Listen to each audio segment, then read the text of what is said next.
যেন আমাকে চেনোই না।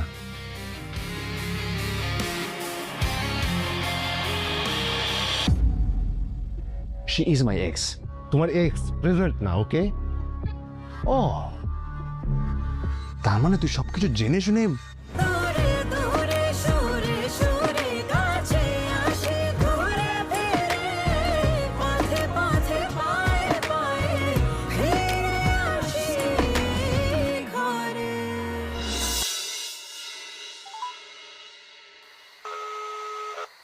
ফাহা, তুমি কোথায়? রাতে বাসায় আসো না কেন? আমি তো আমার বাসায়। আমার বাসায়? আমার শরীরটা একটু খারাপ, দেখতে আসলাম।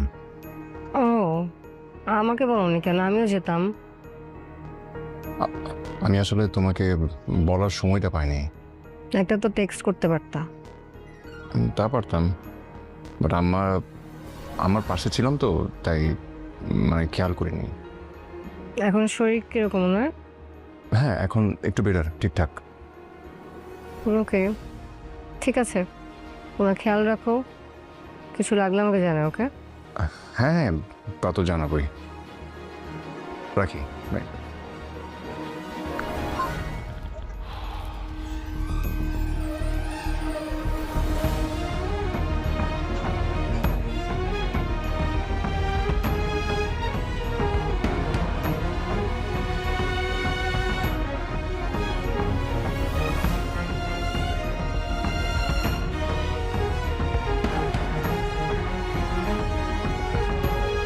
আমার ছোট ভাই আমার এক্স গার্লফ্রেন্ডকে বিয়ে করে ফেলেছে।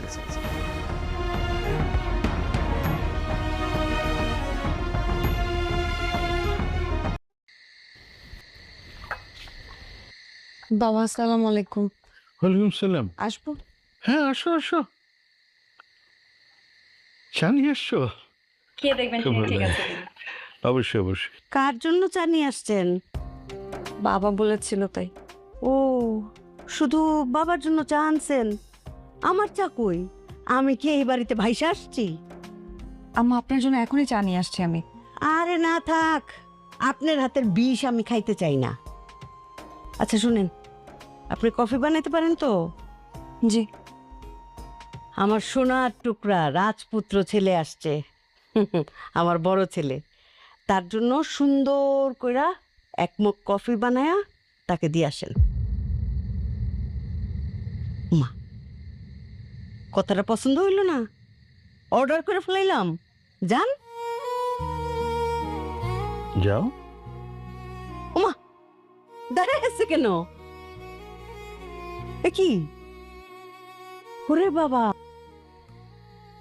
আমার সাথে জিদ দেখায়, মানে আমার অর্ডার সাথে সাথে পালন করবেন না?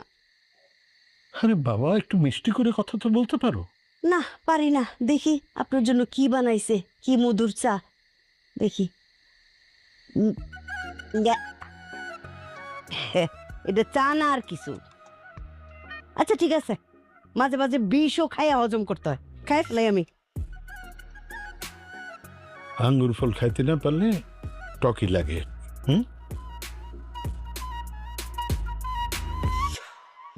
চা কইলাম ভালোই বানায়।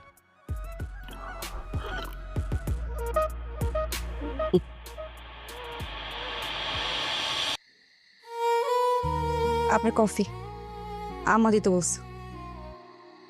তুমি তাহলে তোমার প্ল্যান মতো কাজটা করে ফেললা। কিসের প্ল্যান? তুমি বলেছিলে না আমাকে যে আমি যদি কখনো তোমার সঙ্গে চিট করি তাহলে।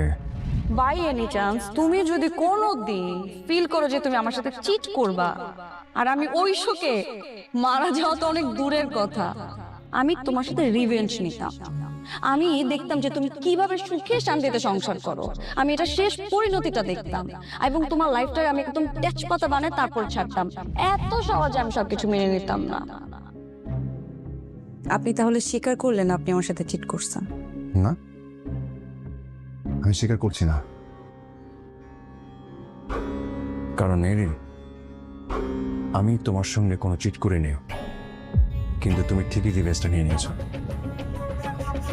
এটা ঠিক করো নাই তুমি। হাত ছাড়ুন। যদি না ছাড়ি? আমি বলছি আমার হাত ছাড়েন। যদি না ছাড়ি? না চললে চিৎকার করে সবাইকে জানাবো যে আপনি জোর করে আমার হাত ধরছেন।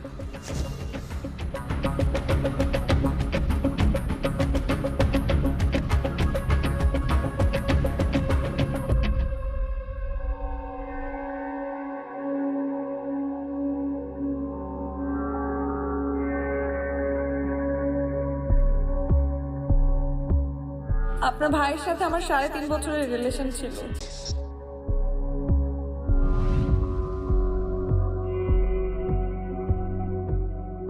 সামির, আমি পুরো বাড়ি তোমাকে খুঁজতেছি, তুমি এখানে দাঁড়িয়ে আছো কেন? কি হয়েছে সামির, বলো। মন খারাপ? সামির, তুমি শুধু তোমার ভাইয়ের হাত ধরাটাই দেখলা, এরপর কি হয়েছে, কি বলেছি, কি করেছি, কিচ্ছু দেখলা না, ওখান থেকে চলে আসলা। সামির, ভালোবাসার প্রথম কন্ডিশন হচ্ছে বিশ্বাস। আমাকে তোমার বিশ্বাস করতে হবে সামির।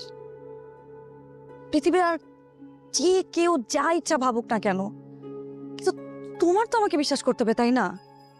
হ্যাঁ, হতে পারে যে আমার আর তোমার পরিচয়টা অস্বাভাবিকভাবে হয়েছে, এভাবে আমাদের বিয়ে হওয়াটা হয়তো বা হট ছিল না, কিন্তু আমি নিজেও জানি না, আমি এই প্রশ্নের উত্তর আমি নিজেও দিতে পারবো না যে আমি কেন তোমাকে বিয়ে করেছি।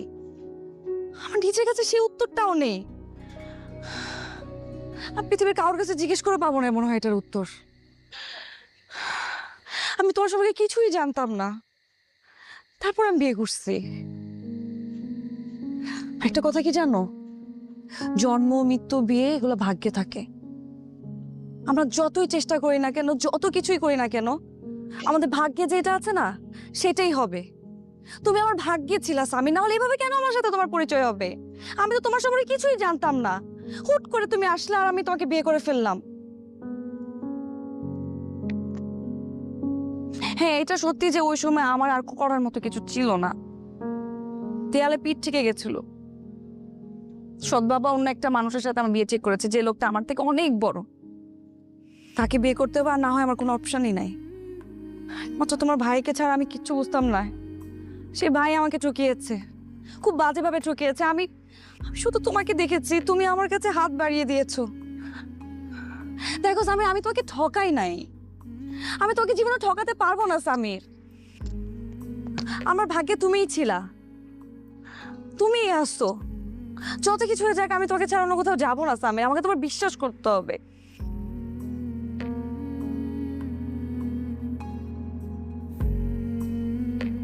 মেয়েরিং তোমাকে বলছে, শুধু যদি বিশ্বাস করে থাকি, শুধু তোমাকে। এই হাতটা যখন ধরেছি, ছাড়ার জন্য ধরিনি, সারা জীবন ধরে রাখার জন্য ধরেছি। ছেড়ে যাবো না তোমাকে, শুধু আমাকে একটু বিশ্বাস করো, আমার পাশে থেকো।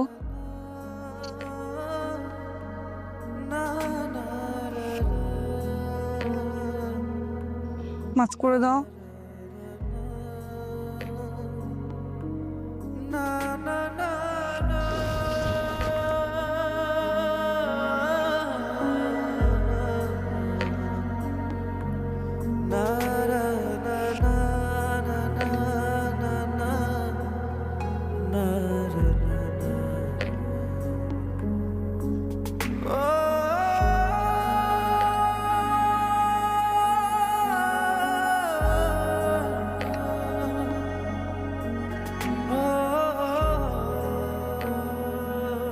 মা। কি আব্বা? আচ্ছা, স্বামীর যে বিয়ে করে নিয়ে আসলো, তার বউ সম্পর্কে খবর নিছো? মানে অতীত কি, বাপ কি করে, ফ্যামিলি ব্যাকগ্রাউন্ড কি, স্ট্যাটাস কি? আরে কিভাবে খবর নিব? কোত্থেকে হুট করে রাস্তা থেকে ধরে নিয়ে আসছে, বলে যে আমার বিবাহিত স্ত্রী। হ্যাঁ, আমরা কিভাবে জানবো? আজ পর্যন্ত তার বাপ মা কেউ তো আসেই নেই খোঁজ খবর করতে। তো খোঁজ খবর তো করা উচিত না? হ্যাঁ, মেয়েটা ভালো না খারাপ এটা তো জানা দরকার। মেয়েটা ভালো কি মন্দ কেমনে জানবো? তুই বাবা একটু জিজ্ঞেস করিস, আমি কিছু জিজ্ঞেস করলে তো স্যাত করে ওঠে। ভালো মন্দ কিভাবে বুঝবো? ভাইয়া, ভাবি কিন্তু অনেক ভালো। তাই বেয়াদব, তুই তুই দাঁড়া দাঁড়ায় কথা শুনতেছিস না? বল। আরে তোরা কি বলছে ভালো? না মানে আমার সাথে তো ভালো ব্যবহার করে দেখে বললাম। হ্যাঁ ব্যাগ ধরছে ব্যাগ। মানে চেহারার মধ্যে লিখে আছে সে ভালো, তো তাহলে বললি কেন ভালো? শোন, তোদের সমস্যা কি জানোস? কেউ যদি একটু ভালো ব্যবহার করে অমনিতে বলে ফেলে সে ভালো। চোরকে যেমন দেখলে বোঝা যায় না সে চোর, ঠিক তেমনি কোনো মানুষ ভালো ব্যবহার করলেই তার ফ্যামিলি বা তার অতীত সম্পর্কে জানা যায় না, বুঝছিস? আসছে ভালো বলতে, যা। আরে অন্য কোনো উদ্দেশ্য নিয়ে আসছে, বুঝছ না? এই জন্য সবার সাথে এত ভালো ব্যবহার, একেবারে মিষ্টির মতো ব্যবহার, গুল্লা গুল্লা পরে। না বাবা তুই স্বামীরে কঠোরভাবে জিজ্ঞেস করবি, বুঝছস? ঠিক আছে? আমি জিজ্ঞেস করলে তো উল্টা পাল্টা কথা হয়। হ্যাঁ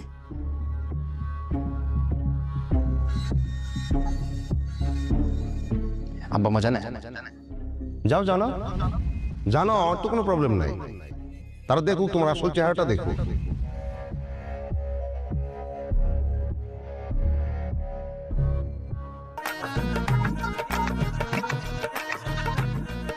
সামির, সামির ফোন রাখো।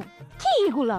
তোর মতো একটা ছেলে থাকতে বাবা কেন বাজার করবে? ওঠো, বাজার যাবা। চলো চলো, এখন থেকে তুমি সব বাজার করবা। ওঠো। আরে বিয়ে করে তো ভালো বিপদে পড়লাম। বিপদের দেখছো কি? এখন থেকে সব বাজার তুমি করবা, সব কাজ তুমি করবা। ওঠো, উঠি না উঠি। তাড়াতাড়ি ওঠো, বাবা বাজারে চলে যাবে তো। সামির, বাজারে যান, সবকিছু লিস্টে লিখে দিছি। দেন আমার কাছে দেন, আমি যাই বাজারে। তুই কি লাগবে দেখি। বাহ বাবা, আঞ্জুমান দেখেছো আমাদের ছেলে খুব সংসারী হয়ে যাচ্ছে। হ্যাঁ খুব সংসারী হয়ে গেছে, খুব দায়িত্ববান। কই আগে তো কোনোদিন এক খালি ডিম আনতে করলেও যাইতেন না। হ্যাঁ এখন কেন বাজারে দায়িত্ব? বুঝতে পারছি। বাজারের পয়সা থেকে কাটিং মারিং কইরা ওই উনাকে দেওয়া, তাই না? এই বুদ্ধি বউ শিখাই দিছে না তোরে? হ্যাঁ চোর কোথাকার, মনে করছে আমি বুঝি না কিছু না? হ্যাঁ চোর ধরা পড়লে তেজ উঠেই, চোর ধরা পড়ে গেছে। হ্যাঁ আপনি যান বাজারে, যান। খুব ভালো লাগছে কথাগুলো শুনতে। এই কারণে আমি ফ্যামিলির কোনো বিষয়ে নাক গলাই না। এই সংসারে যদি আমি ভালো কিছু করি তবু আমার আম্মার কাছে খারাপ হবে। ভালো কিছু কইরা দেখেন, কোনোদিন তো দেখলাম না ভালো কিছু করতে। হ্যাঁ সেদিন আমার খুব ভালো লাগবো, আনন্দ লাগবো। চোরের আবার বড় গলা।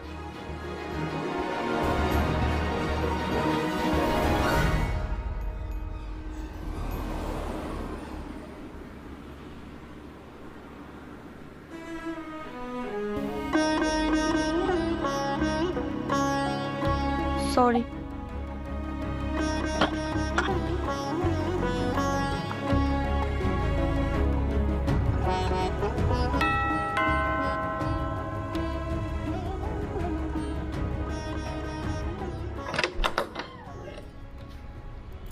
আসসালামু আলাইকুম। ওয়ালাইকুম সালাম। মেহরিন রাইট? আমি সায়রা, ফাহাদের ওয়াইফ।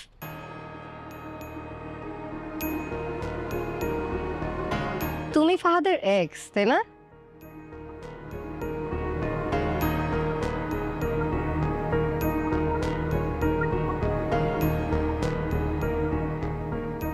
সায়রা, তুমি এই বাসায়? কেন, আমার কি আসা নিষেধ? না না, নিষেধ হবে কেন? আমি জানলে তো আমি গিয়ে তোমাকে নিয়ে আসতাম। তুমি নিয়ে আসতে তো তুমি নিয়ে আসতে, আমাকে একা একা আসতে হতো? আর এসো এসো।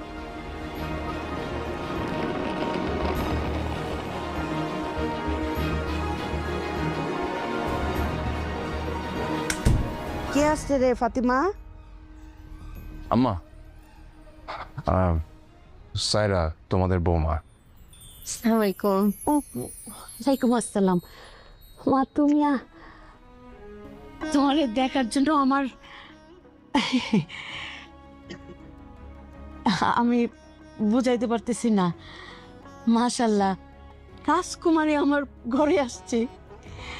কি সুন্দর একটা মানুষ, চোখ দুটা কি সুন্দর, চোখের মধ্যে কত মায়া, তীক্ষ্ণ নাক, বংশীয় ঘরের মেয়ে যে দেখলেই বোঝা যায়। হাসিটা কত নিষ্পাপ। হ্যাঁ আমার সোনার টুকরা ছেলে একটা রাজকুমারী বিয়ে করছে। তোরা আসো তো একটু জোরাধরি মা। আরে আমি যে কতটা খুশি হয়েছি আমি তোমার বইলে বুঝাতে পারবো না। তোমার কোথায় বসাবো? আমার ঘরে বসাবো? আম্মা আই আকবর, একটা মিনিট। ওই ব্যাগগুলো দাও, হ্যাঁ একটু রাখো। মা এগুলো আপনার জন্য ছোট্ট গিফট। আরে আমার জন্য তো তুমি সবচেয়ে বড় উপহার মা। তুমি আমার ঘরে আসছো, আমি বুঝাইতে পারবো না। এগুলো এত কিছু না আনলেও পারতাম মা। আপনি খুলে দেখেন, আশা করি আপনার ভালো লাগবে। অবশ্যই ভালো লাগবে। তুমি আনছো না, আমি ঠিক বুঝাইতে পারতেছি না আমি যে কতটা খুশি হয়েছি। ফাতিমা ভাবি, ফাতিমা এই যে আমার ঘরে তো রাজকুমারী চলে আসছে। আরে আমার সোনার টুকরা ছেলের বউ, দেখছস? আমার ফুপু। আমার ননদ। ও ওই যে ডিভোর্সি ফুপুটা, রাইট? যেই বাসায় থাকে। হ্যালো, আসসালামু আলাইকুম। ফাতিমা বউলে দেখছস কি সুন্দর চোখ, কত মায়াবী চোখ, পুরো বংশীয় চেহারা না? দেখলেই বোঝা যায়। ফাহাদ বৌমারি নিয়ে তোর রুমে যা, আমি চা নাস্তার ব্যবস্থা করি। কি খাবা? লেবুর শরবত খাবা? হ্যাঁ স্যার। আচ্ছা আপা তাহলে আমি নিচে চলে যাই। হ্যাঁ, যে লাকেশটা ওই যে গিফট এখানে আছে। হ্যাঁ হুম। এসো। ফোন রেখে এদিক। যা যা যাও মা। লেবুর শরবত খাবা? হ্যাঁ স্যার। ফাতিমা মন খারাপ করে ফেলাইছস। আরে বড় লোকের মেয়ে তো, এরা তো আমাদের মতো সাধারণ মানুষের সাথে মিশে নাই, এই জন্য বুঝতে পারে না যে কারে কি বলতে হবে। আরে একটা গন্ডির মধ্যে মানুষ হচ্ছে ফার্মের মুরগির মতো, বাচ্চার মতো, এই জন্য তো বুঝে না। আমি রান্নাটা দেখি। তুই চোখে পানি আনছস, মন খারাপ করছস।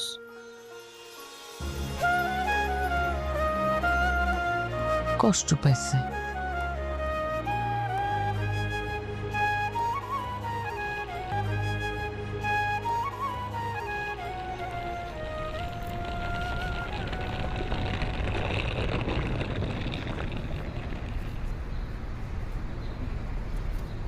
কুপিকে তোমার এইসব কথা কেন বলার দরকার ছিল বলো তো? তোমার এক্স তো দেখতে ভালোই। তোমার উচিত হয়নি ফুপিকে এসব মানে এইভাবে বলাটা। যা সত্যি তাই বলছি। সাইরা, সত্যি কথা সবসময় সব জায়গায় বলতে হয় না, এটা উচিত না। ফাহাদ, আমি মিথ্যুক না তোমার মতো। আমি কি মিথ্যা বললাম? তুমি যে বললা তোমার মা অসুস্থ, তোমার মা তো দিব্যি সুস্থ। মা অসুস্থ ছিলেন, এখন একটু বেটার ফিল করছে নাকি? আমি বোকা না। মানে যেই ছেলে মায়ের ফোন ধরে না, কেটে দেয়, সে আসছে মাকে দেখতে। সাইরা প্লিজ। ফাহাদ প্লিজ, তুমি এখানে কেন আসছো সেটা আমি ভালো মতো জানি। তুমি এখানে তোমার মায়ের জন্য আসো নাই, তুমি এখানে আসছো তোমার এক্সের জন্য।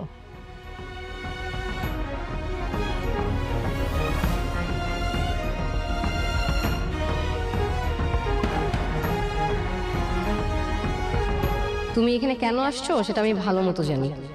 তুমি এখানে তোমার মায়ের জন্য আসো নাই, তুমি এখানে আসছো তোমার এক্সের জন্য।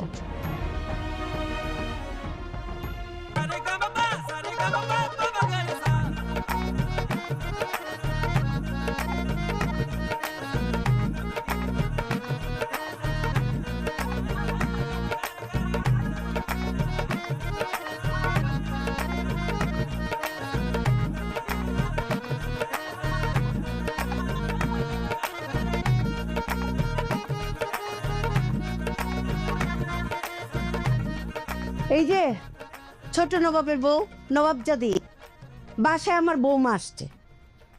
আপনার হাতে যে রান্নার জাদুটা আছে না, ওই জাদুটা একটু দেখান। যে এই জাদুর রান্না খেয়ে আমার বাসার সবার অতীতের স্মৃতি মনে পড়ে গেছে, কারো দাদির হাতের রান্নার কথা মনে পড়ে গেছে। সেই জাদু দিয়া আমার নতুন বৌমার পুরনো স্মৃতি মনে করায় দেন, পারবেন না? জি আম্মা। কথায় কথায় জি আম্মা করেন কেন? জানেন না অতি ভক্তি চোরের লক্ষণ? জি। আর শোনেন, আমার বৌমা কিন্তু বংশীয় ঘরের মেয়ে, বাংলায় বলে কোটিপতির মেয়ে। তারা ঝাল বেশি খায় না, মশলা বেশি খায় না। ঝাল বেশি দিবেন না, মশলা বেশি দিবেন না, মনে থাকবে? জি। চেহারাটা এরকম বাংলায় 5 বানায় রাখছেন কেন? চেহারাটা ঠিকঠাক করেন, ঘরে নতুন বউ আসছে,